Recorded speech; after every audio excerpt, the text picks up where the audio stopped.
All right, let's just jump right into it. You already know what this video is about, and that is, can you trust DistroKid? Or even more so, is DistroKid a scam?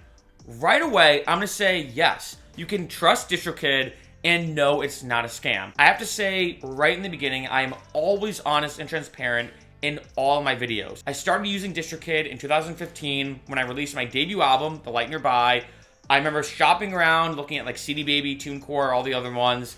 Picked DistroKid as just kind of luck, because at that time it wasn't even that popular. And the crazy thing is now, over time, you can now make an argument, and a legitimate one, that DistroKid is now the most popular independent music distributor. And when something like that gets so popular, as you can imagine, there's a lot of people who love it, a lot of people who don't.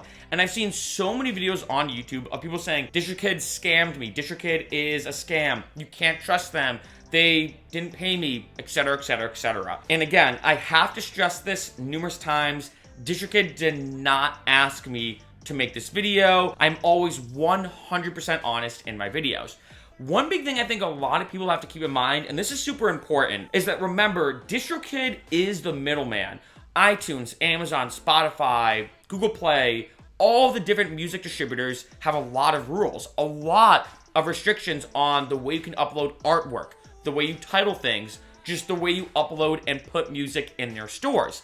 DistroKid is the middleman. So a lot of times, they're more of the messenger that, let's say if something goes wrong, let's say for whatever reason, and I've heard this happen to, unfortunately, a lot of artists. Well, let's say you're releasing music, for whatever reasons, iTunes doesn't like it, or Apple Music doesn't like it. And they say, you know what, this musician has released too many tracks that are not what we want, or illegal, or violate our terms. We're banning them from Apple Music. We are banning them from iTunes. Well, DistroKid is just in the middle. Then they have to go to you and say, hey, sorry, unfortunately, you can't release music on iTunes or Apple Music.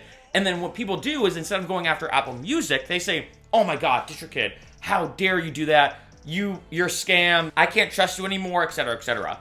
Honestly, and this is what kind of stinks about DistroKid, they are just in the middle. They're at the mercy of what these stores say. They can't really control it. And even for me, it's been frustrating as an independent musician that if I'm trying to release something, sometimes DistroKid will come back to me and saying, hey, sorry, you can't do this. And I'm like, what do you mean? Like, what are you talking about? Why can't I release this song? Why won't you accept my artwork? And then I realized, doing more research, it's not that DistroKid is actually rejecting the artwork per se. They're rejecting it because they're saying, hey, we know stores will not like this.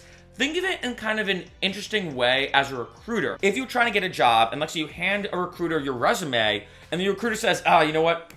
I'm not gonna accept this resume. I'm not sending this out. You have to change this, this, and this, and then I'll accept your resume. It's not the recruiter's fault that they're doing that. They just know that your resume is not gonna look that good to all the potential job opportunities. In addition, let's say you get an interview with a company, you interview, and the recruiter calls you and says, hey, hate to say it, but the company got back to me.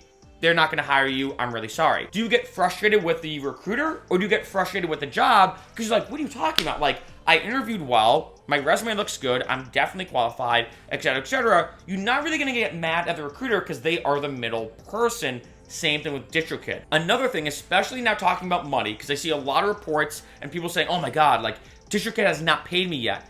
It always takes a while. This is what's super annoying. I still don't know why. When it comes to streaming services and downloading services and music distribution services, it takes forever to get paid. Look, in this day and age, I don't know why it's still taking so long to get paid. It can sometimes take over 3 months just to get paid for that stream or that download. I mean, it's crazy when I look at my bank and I see kind of prior months, how some of them, for some stores, are still pending.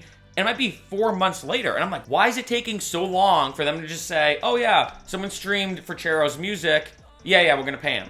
I don't know why it's that complicated. I honestly have no idea. And remember, same thing like I said before, DistroKid is in the middle. So if you're, let's say, going after DistroKid, or I've gotten all the comments on this channel of people saying, Mark, DistroKid still hasn't paid me. This is unbelievable. They're holding money from me. They're stealing from me. DistroKid is just waiting, like we are, to get the money from that company, from that music service, to then put in your bank so that you can finally cash out. DistroKid, unfortunately, is just at the mercy of the rules and the financial situations all these music services, which is incredibly frustrating.